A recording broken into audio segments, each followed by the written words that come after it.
السلام علیکم۔ ساس اور شوہر نے دھکے مار کر گھر سے نکال دیا۔ میری بھابھی میری نند بھی تھی، مگر مجھے مجبوراً بھائی کے گھر جانا پڑا۔ بھابھی کو میرے معصوم بچے پر ترس نہ آتا تھا، حالانکہ وہ ان کا بھتیجا بھی تھا۔ بھابھی کچن کو تالا لگا کر رکھتی، جو بریڈ اور روٹیاں بھابھی کباڑی والے کو دیتی، رات ہوتے ہی وہاں سے سوکھی روٹی اور بریڈ اٹھاتی اور پانی میں ڈبو کر بیٹے کو کھلاتی۔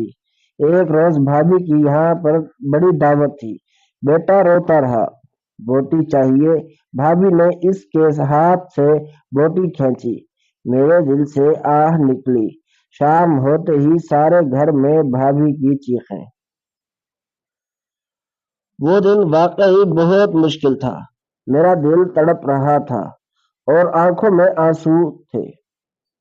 میرے بیٹے کو شدید بھوک لگی ہوئی تھی اور میرے پاس اسے کھلانے کے لیے کچھ بھی نہیں تھا۔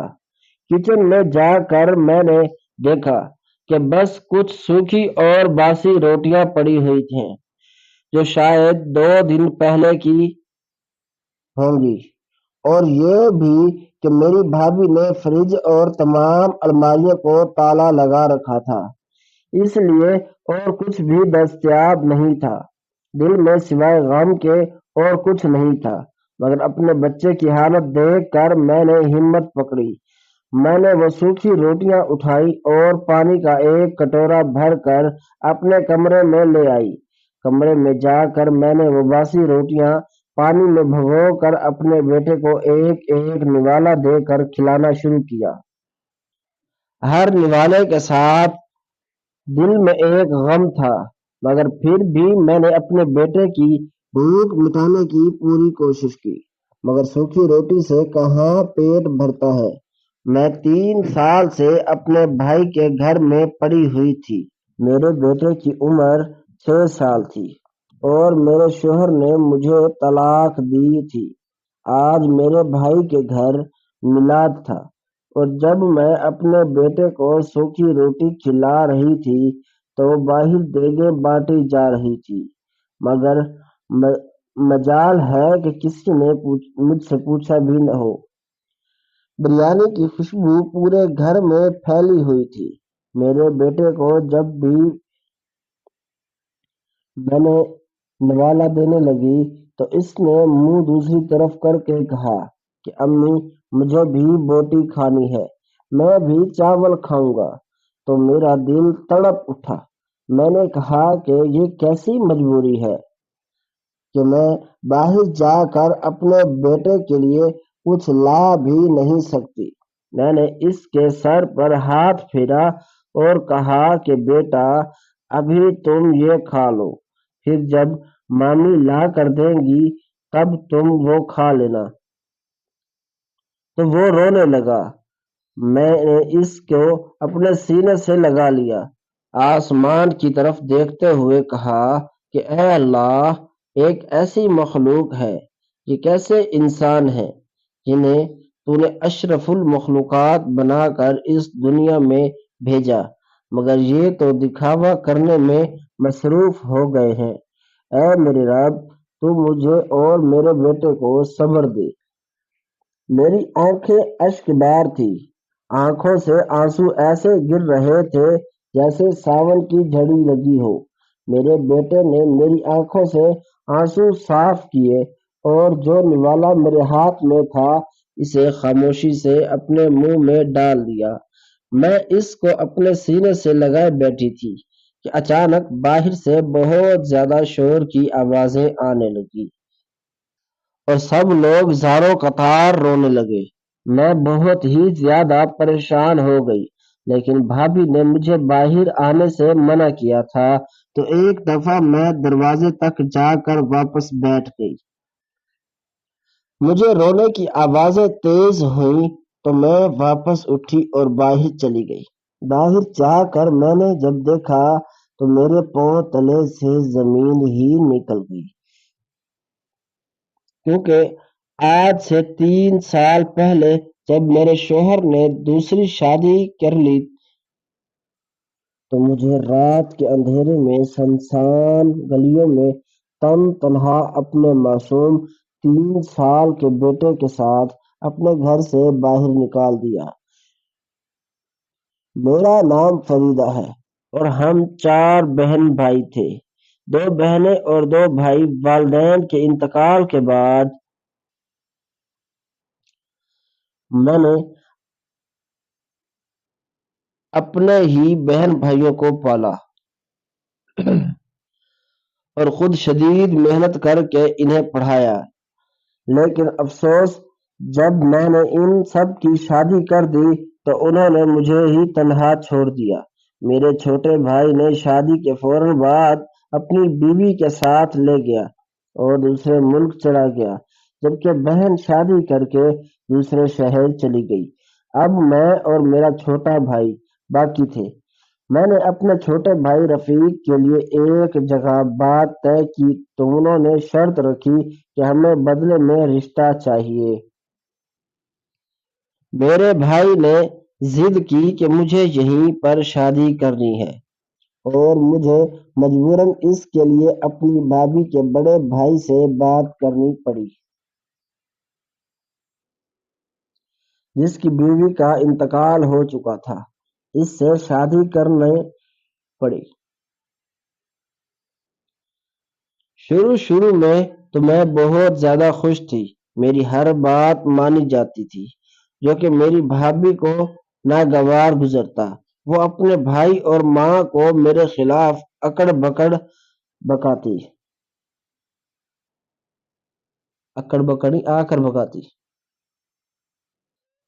میرے خلاف آ کر بھڑکاتی اور کہتی کہ میں اپنے میکے جا کر اپنے بھائی سے ان لوگوں کی شکایت لگاتی ہوں۔ آہستہ آہستہ میرے ساس میرے خلاف ہونے لگی اور مجھے طعنے دینے لگی۔ میری خوشگوار زندگی جیسے جہنم بنتی جا رہی تھی۔ آصف بھی مجھے اب اچھا نہیں سمجھتے تھے۔ سارا دن میں گھر کا کام کرتی رہتی ہوں اور شام میں اکثر اپنے شوہر سے مار کھاتی۔ بنا بات کے مجھے ایک بات سمجھ نہیں آ رہی تھی کہ میں احد سے زیادہ ان کی برداشت تھی، لیکن پھر بھی وہ مجھ سے ناخوش ہی رہے۔ جب بھی کبھی میں اپنے بھائی کو ان کی بیوی کے بارے میں کچھ کہنا چاہتی تو بھابھی منہ کو آ جاتی اور میری بولتی بند کروا دیتی ہوں۔ شادی کو 1 سال ہونے کو تھا اور مجھے ابھی تک کوئی اولاد نہیں ہوئی تھی، مگر میری بھابھی کے ہاں ایک بیٹا ہوا تھا، جس کے بعد میری زندگی جہنم بن گئی تھی۔ آصف مجھے ہر وقت اس بات کا طعنہ دیا کرتے تھے اور میری ساس اب مجھے تعویذ کنڈے اور بابوں کے پاس لے کر جانے لگی، جو کہ شاید مجھے ناپسند تھا۔ میری ساس زبردستی مجھے لے جایا کرتی۔ جب میں آصف سے کچھ کہتی تو میری بات کو نظر انداز کر دیتے۔ وہ اب ہر وقت موبائل فون میں لگے رہتے، نہ میرے پاس بیٹھے اور نہ کوئی بات کرتے۔ مجھ سے ہر وقت چڑچڑے پن کا شکار رہتے۔ جب میں کچھ پوچھ لیتی تو مجھے ایک زوردار تھپڑ دے مارتے۔ میرا کوئی قصور بھی نہیں ہوتا تھا۔ ایک دن میری طبیعت بہت ناساز ہو گئی تو مجھے ڈاکٹر کے پاس لے گئی۔ میری ساس ڈاکٹر نے کہا میں امید سے ہوں۔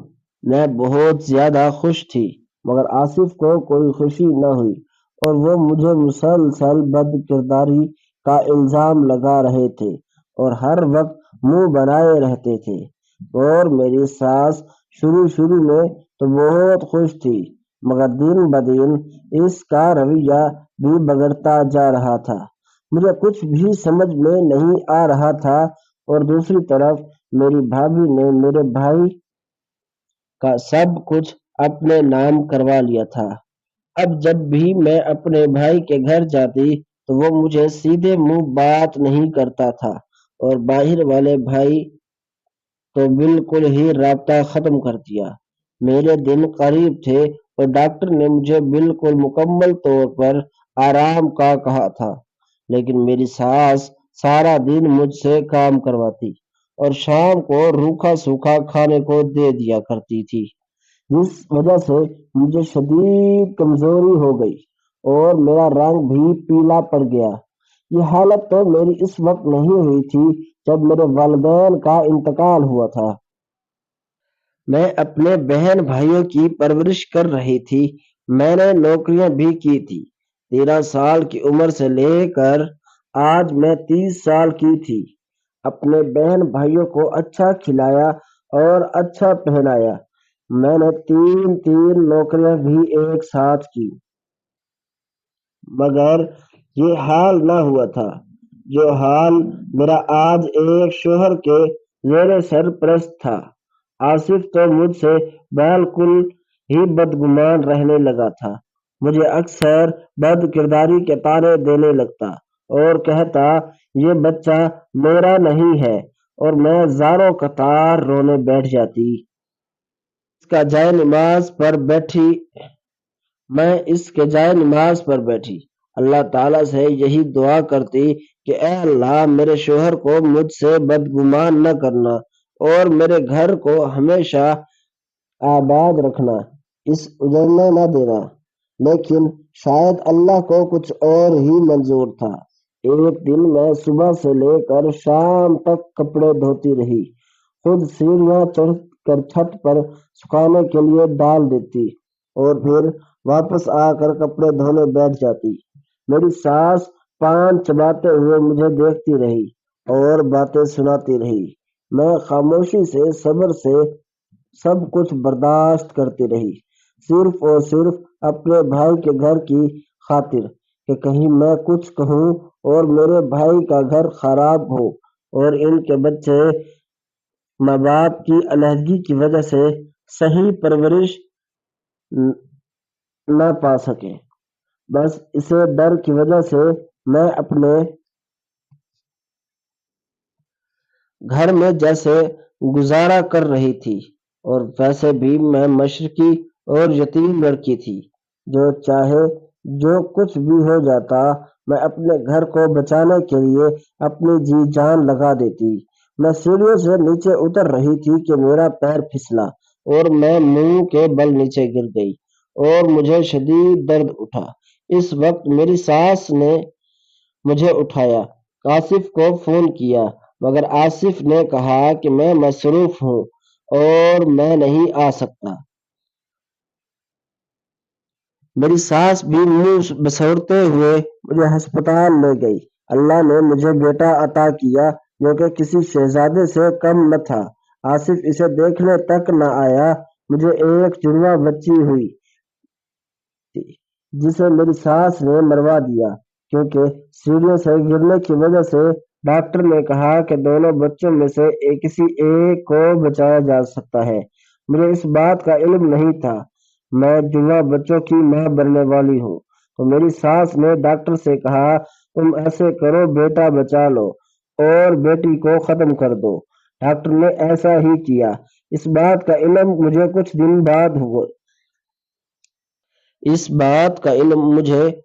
ہی دن بعد ہوا۔ جب یہ میں نے بات اپنی ساس سے پوچھی تو مجھ سے کہنے لگی کہ ہمیں بیٹی نہیں چاہیے، تم ایک بوجھ کافی ہو ہمارے لیے، اور میں نے اپنی بیٹے کو وصیت کی ہے کہ تمہاری اولاد میں سے کبھی کسی کی بیٹی نہ ہو۔ میں زاروں قطار رونے لگی۔ میں نے کہا کہ یہ کیسے ممکن ہے، کوئی عورت دوسری عورت کی دشمن بن جائے۔ 3 دن ہو گئے تھے مجھے ہسپتال سے گھر آئے ہوئے، مگر آصف ابھی تک گھر نہ لوٹا تھا۔ میں بے حد پریشان رہنے لگی تھی۔ دن گزرتے جا رہے تھے۔ میں سارا دن گھر کا کام کرتی اور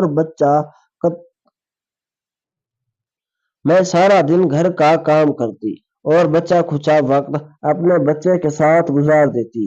1 مہینہ ہونے کو تھا مگر آصف ابھی تک گھر نہ آئے۔ اب مجھے کچھ تشویش ہونے لگی کہ آخر وہ کہاں جا سکتے ہیں۔ میں نے اپنے بھائی سے بات کی کہ وہ انہیں تلاش کرے۔ ہمارا تو کوئی جھگڑا بھی نہیں ہوا تھا جو یوں گھر چھوڑ کر جاتے۔ ہم نے قریبی ہسپتال سے بھی پتہ کروایا لیکن ان کی کوئی خبر نہ ہوئی۔ ہم نے پولیس اسٹیشن میں رپورٹ درج کروائی کہ آصف کہیں چلے گئے ہیں۔ پولیس بھی انہیں تلاش کر رہی تھی۔ پھر ایک دن کھانے کا صرف اپنے گھر واپس لوٹے تو سیدھا اپنی والدہ کے کمرے میں چلے گئے۔ نہ جانے ایسی کون سی بات ہوئی کہ آصف ایک آگ بگولا ہو کر کمرے سے باہر نکلے اور مجھے اپنے کمرے میں لے گئے۔ اسی دن انہوں نے مجھے اس قدر مارا کہ میں بستر مرگ تک پہنچ گئی۔ میری ساس نے مجھے میرا بچہ چھین لیا اور مجھے گھر سے نکال دیا۔ میں زخموں سے چور باہر دروازے پر پڑی تھی کہ ہماری ہمسائی نے مجھے ہسپتال میں داخل کروا دیا۔ میرے بازو کی ہڈی ٹوٹ چکی تھی جس کی وجہ سے وہ کام نہیں کر رہا تھا۔ میں 10 دن تک ہسپتال میں رہی اور وہ 10 دن میرے لیے کسی قیامت سے کم نہیں تھے، کیونکہ مجھے اپنے بچے کی بہت زیادہ یاد آ رہی تھی۔ مجھے سمجھ نہیں آ رہا تھا کہ آصف اس قدر ظالم کیسے ہو سکتا ہے۔ یہ شخص تو کافی رحم دل تھا، مگر میں نہیں جانتی تھی کہ یہ دولت کی ہوس میں نہیں جانتی تھی کہ دولت کی ہوس نے اس سے مجھ سے چھین لیا ہے۔ تو میں وہ شادی بھی نہیں کرنا چاہتی تھی، مگر مجھے اپنے بھائی کی خاطر قربانیاں دینی پڑی۔ 10 دن ہسپتال میں رہنے کے بعد میں واپس اپنے بچے کے پاس گئی۔ جب میں گھر پہنچی تو مجھے معلوم ہوا کہ میری ساس، میرا بیٹا اور آصف گھر پر موجود نہیں ہے۔ گھر پر تالا لگا ہوا تھا۔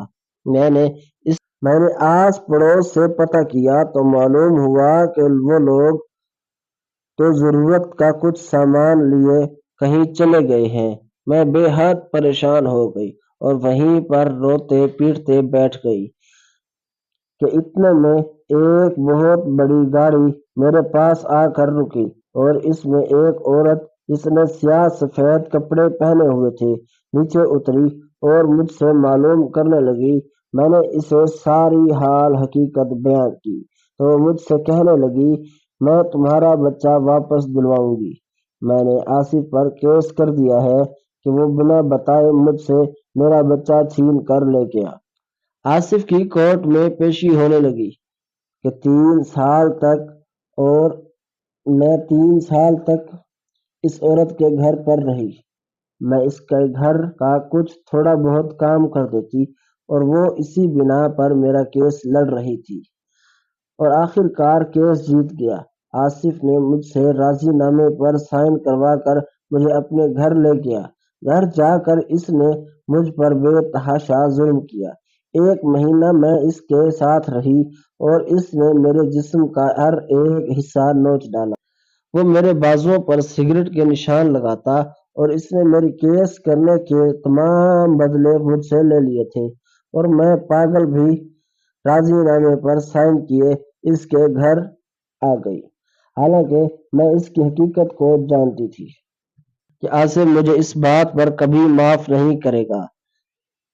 1 مہینے کے بعد آصف نے میرے بیٹے رفیق کو میرے ہاتھ میں تھمایا اور رات کے 12 بجے مجھے اپنے گھر سے نکال دیا۔ سنسان گلی، اندھیرا راستہ، میں اس کے پاس دیکھنے لگی، لیکن مجھے مدد کے لیے اللہ کے سوا کوئی نظر نہیں آیا۔ وہی میرا مددگار ہو سکتا تھا۔ اور وہ لڑکے کتے آئے، گلی کے آوارہ لڑکے اور کتے سب لوگ سڑک پر تھے۔ میں جاتی بھی تو کہاں جاتی۔ میں نے اپنے بھائی کو رات 12 بجے فون کیا تو وہ کہنے لگا، تم میرے گھر پر آ جاؤ، گھر آ کر بات کرتے ہیں۔ میں نے اپنے بھائی کو تمام حال حقیقت سنائی۔ وہ 3-4 سال مجھ سے بے خبر رہا تھا۔ آج طلاق کے بعد وہ میرے سامنے آیا تھا۔ بھابھی نے تو اسے بالکل اپنا غلام ہی بنا لیا تھا۔ میں نے بھائی سے کہا کہ جس طرح اس کے بھائی نے مجھے دھکے دے کر باہر نکالا، اسی طرح آپ بھی بھابھی کو طلاق دیں۔ جس طرح یہ رشتہ وٹے سٹے پر ہوا تھا، میں نے اپنے جسم پر لگے نشان بھی دکھائے اور کہا کہ بھائی آپ غیرت گوارا کرتے ہیں کہ آپ آصف کی بہن کو اپنے گھر پر رکھیں۔ میرے بھائی نے کہا کہ میں اپنی بیوی کو طلاق نہیں دوں گا۔ اگر تم یہاں رہنا چاہتی ہو تو چھت پر جو کمرہ ہے تم اس میں رہ سکتی ہو۔ جو ہم کھائیں گے وہی تمہیں کھلائیں گے، اور تم مجھ سے یہ اس طرح کی فضول ڈیمانڈ مت کرو۔ میں تمہاری کہنے پر اپنی بیوی بچوں کو نہیں چھوڑوں گا۔ یقیناً تم میں ہی کوئی کمی رہ گئی ہوگی جو آصف نے تمہیں چھوڑ دیا اور دوسری شادی کر لی۔ میں نے کہا بھائی آصف پہلے سے ہی شادی شدہ تھا اور اس کے ہاں اولاد نہیں تھی، اسی وجہ سے انہوں نے جب بھابھی کی شادی کی تو مجھ سے صرف اولاد کی خاطر ہی شادی کی تھی۔ جیسے ہی میرا بیٹا پیدا ہوا تو انہوں نے مجھے مار پیٹ کر گھر سے باہر پھینک دیا اور میرا بچہ لے کر اپنی پہلی بیوی کے پاس چلا گیا۔ ہمیں کہا گیا تھا کہ ان کی پہلی بیوی کا انتقال ہو چکا ہے، لیکن ایسا کچھ بھی نہیں تھا، وہ زندہ ہے۔ میرے بھائی پر اس بات کا کوئی اثر نہ ہوا۔ میں نے اپنے بھائی کو بتایا کہ کس طرح میں نے کیس لڑ کر اپنے بچے کو اپنے پاس رکھا ہے، اس لیے آپ بھی کوئی فیصلہ کریں۔ تو میرے بھائی نے کہا اگر خاموشی سے تم یہاں رہ سکتی ہو تو یہ تمہارا اپنا گھر ہے، اور اگر نہیں تو تم کسی دارالامان یا ایسے کرو بڑے بھائی کو فون کر لو اور تم انہی کے پاس چلے جاؤ۔ میں نے کہا کہ جو شخص اتنے سال تک ہم سے کوئی رابطہ نہیں رکھا وہ اب ہم سے کیا ہی رابطہ رکھے گا۔ میں خاموشی سے سیڑھیاں چڑھتی ہوئی چھت والے کمرے میں چلی گئی۔ بھابھی اس وقت گھر میں موجود نہ تھی، وہ بازار میں اپنے دوست کے ساتھ خریداری کرنے کے لیے گئی ہوئی تھی۔ صبح کے 11 بج رہے تھے۔ تقریباً 2 بجے کے قریب بھابھی گھر واپس آئی تو میرے بھائی نے ان کو میرے آنے کا بتایا۔ وہ آگ بگولا ہو گئی، سیدھا چھت پر آئی اور مجھے بہت بری باتیں سنانے لگی اور کہنے لگی کہ تم منحوس ہو اور یہ گھر اب تمہارے بھائی کا نہیں ہے، میرا ہے۔ میرا دل جس کو چاہے گا اسے رکھوں گی، لیکن اب تم اس گھر میں آ گئی ہو تو یہ مت سمجھنا کہ تم اس گھر کی مالکن بن جاؤ گی۔ تم اگر گھر کا کام کرو گی تو کھانے کو کچھ ملے گا، اگر نہیں کرو گی تو تم بھی بھوکی رہو گی، اور اب تمہارا یہ بچہ بھی۔ میں نے کہا یہ بچہ تمہارے بھائی کا بیٹا بھی ہے۔ تو میری بھابھی کہنے لگی میں جانتی ہوں یہ میرے بھائی کا بیٹا ہے، لیکن میرے بھائی نے اب تمہیں طلاق دی ہے اور تم بس ایک سودے کے تحت گئی تھی، لیکن بھائی کو اللہ نے ان کی پہلی بیوی سے اولاد عطا کر دی، اب انہیں اس اولاد کی ضرورت نہیں ہے، اور بھتیجا میرا یہ نہیں وہ ہے جو میرے بھائی کے پاس موجود ہے۔ اس لیے آپ اس خوش فہمی میں بالکل نہ رہیں کہ میں اسے اپنا بھتیجا جان کر تمہاری خدمتیں کروں گی۔ میرا بھائی غلاموں کی طرح اس کی باتیں سن رہا تھا۔ میں وہیں پر رہنے لگی، صبح سے لے کر شام تک جانوروں کی طرح کام کرتی اور شام کو مجھے باسی روٹی کھانے کو ملتی۔ جب کبھی کوئی شکایت کرتی تو میری بھابھی میرے منہ کو آ جاتی اور مجھے دھمکی دیتی کہ وہ مجھے گھر سے باہر نکال پھینکے گی۔ یوں تو میری بھابھی بہت پرہیزگار اور خیرات بانٹا کرتی تھی، لیکن انہوں نے کبھی بھی مجھے اور میرے بیٹے کو کچھ اچھا کھانے کو نہیں دیا تھا۔ ہر مہینے میرے بھائی کے گھر میلاد ہوتا اور غریبوں میں کھانا اور کپڑے تقسیم کیے جاتے، لیکن خدا گواہ ہے کہ وہ 2 سال گزر چکے تھے مجھے وہاں رہتے ہوئے، مگر ایک دفعہ بھی میری بھابھی نے مجھے نئے کپڑے لے کر نہیں دیے تھے۔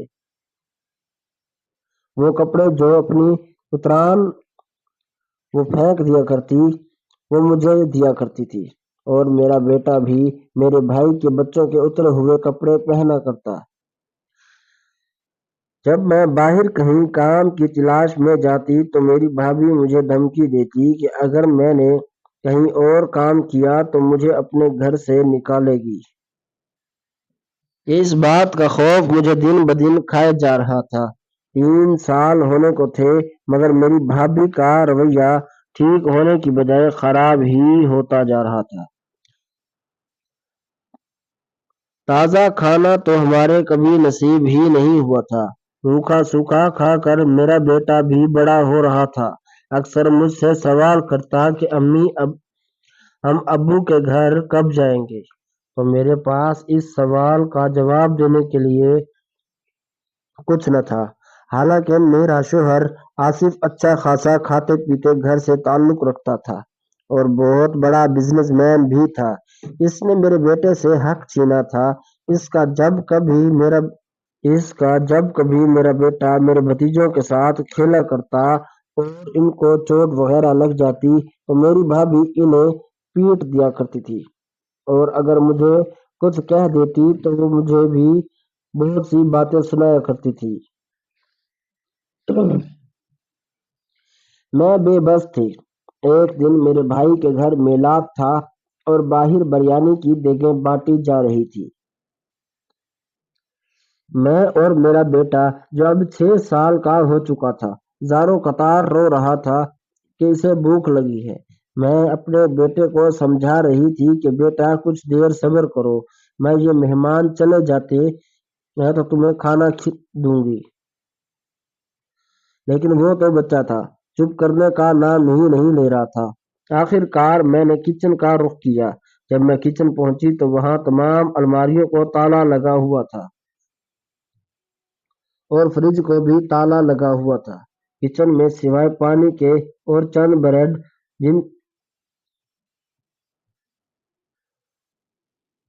چند باسی ٹکڑوں کے سوا کچھ بھی نہ تھا۔ میں نے اپنے بیٹے کی طرف دیکھا جو کہ بھوک سے تڑپ رہا تھا۔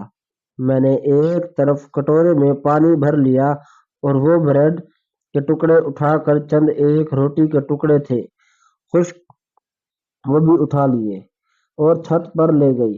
میں باسی روٹی اور بریڈ بھگو بھگو کر اپنے بیٹے کو کھلا رہی تھی۔ ساتھ ساتھ زاروں قطار بھی رو رہی تھی اور آسمان کی طرف دیکھتے ہوئے اللہ سے شکوے بھی کر رہی تھی۔ نہ جانے میری زندگی کی آزمائش کب ختم ہوگی، ان کا میرے لیے آسانی کب ہوگی۔ اتنے میں بریانی کی خوشبو پورے گھر میں پھیلنے لگی تو میرا بیٹا مجھ سے کہنے لگا، امی مجھے بوٹی کھانی ہے، مجھے لا کر دیں۔ میں نے اپنے بیٹے کو سینے سے لگایا اور کہا، بیٹا تھوڑا سا صبر کرو، یہ کھا لو، شام میں تمہیں بوٹی کھلاؤں گی۔ وہ رونے لگا اور ضد کرنے لگا۔ میں چپ کرواتی رہی۔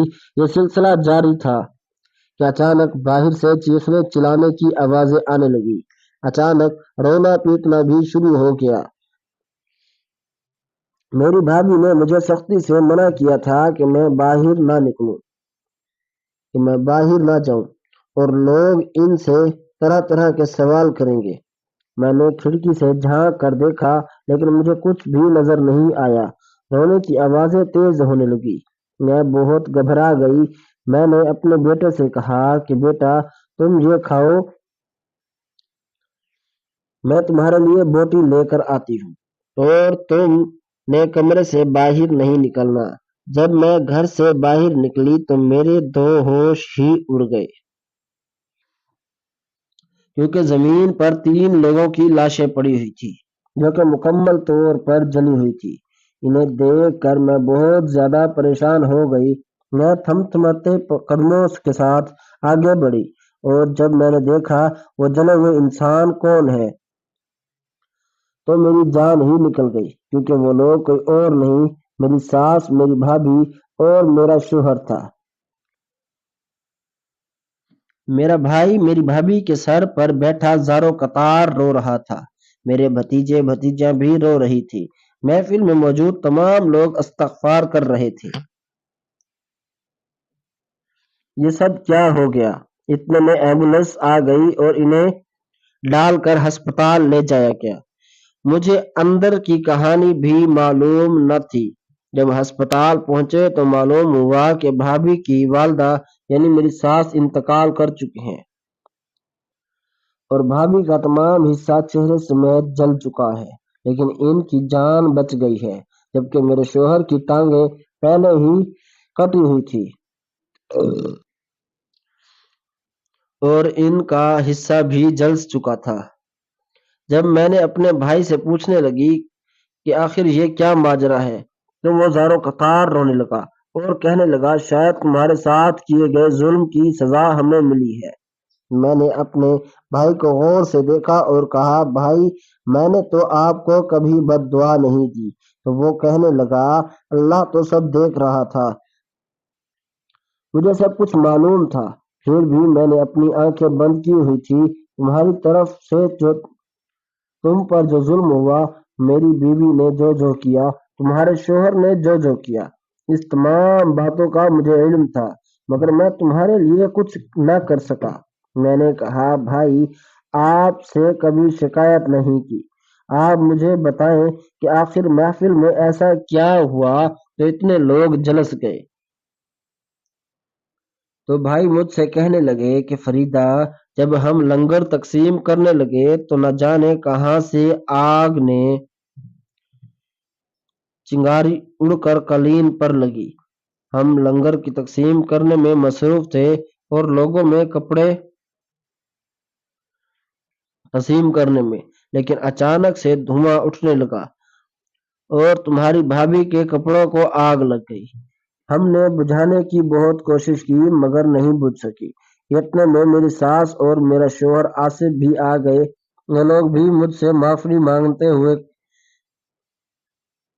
آئے، مگر تمہاری بھابھی انہی کی طرف دوڑ پڑی جس کی وجہ سے وہ بھی آگ میں جلس گئے۔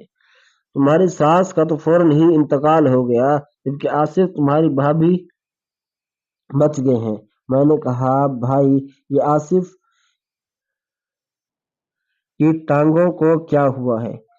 تو میرے بھائی نے مجھے بتایا کہ جس دن آصف نے مجھے گھر سے باہر نکالا تھا، ٹھیک ایک ماہ بعد آصف ایک ضروری کام کی وجہ سے کنسٹرکشن سائٹ پر گیا۔ وہاں پر بہت بڑا سریا اس کے اوپر آ کر گرا۔ وہ پہلے سے ہی شوگر کا مریض تھا، جس کی وجہ سے وہ زخم 1 سال تک ناسور بنا رہا اور اس کے پورے جسم پر پھیلنے لگا۔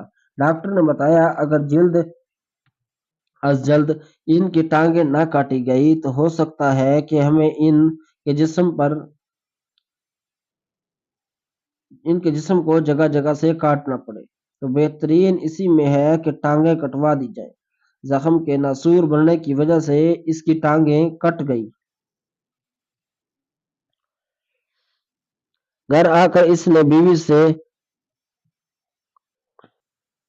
کر اس کی بیوی نے اسے قبول نہیں کیا۔ اس کی تمام جائیداد زمینیں سب کچھ وہ پہلے ہی بکوا چکی تھی اور کچھ اپنے نام کروا چکی تھی۔ اس نے اپنے بچے لیے اور چلی گئی۔ گھر میں فاقوں کی نوبت آ گئی تھی، کیونکہ تمہاری ساس کی طبیعت بھی اب کچھ ناساز رہنے لگی تھی۔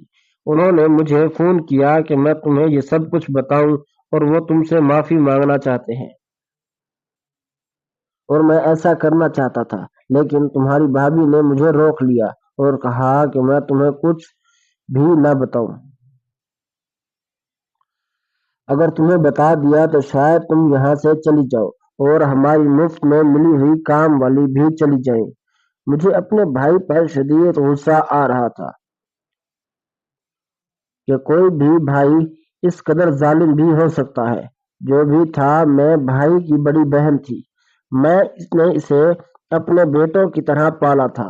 میرے شوہر آصف کی بیوی سب کچھ لے کر فرار ہو چکی تھی اور کچھ ہی دن بعد اس نے خلا کا نوٹس بھی بھیج دیا تھا۔ میرا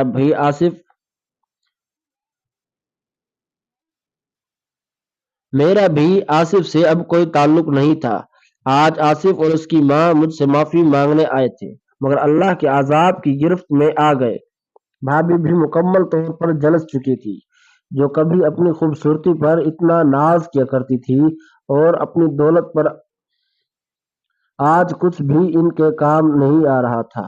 میرے بھائی نے پانی کی طرح پیسہ بہایا، مگر بھابھی ٹھیک نہیں ہوئی۔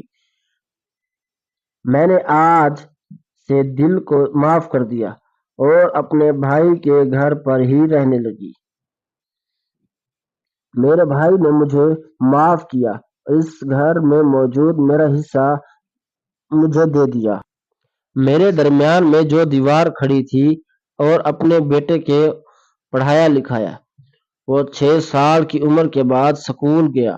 میرے بیٹے نے شدید محنت کی۔ میں اپنے بھتیجوں اور بھائی کا بہت زیادہ خیال رکھتی، یہاں تک کہ میں اپنی بھابھی کو بھی دیکھ بھال لیا کرتی تھی۔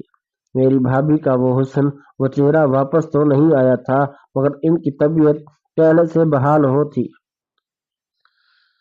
آصف کو بھی اولڈ ہوم بھجوا دیا گیا۔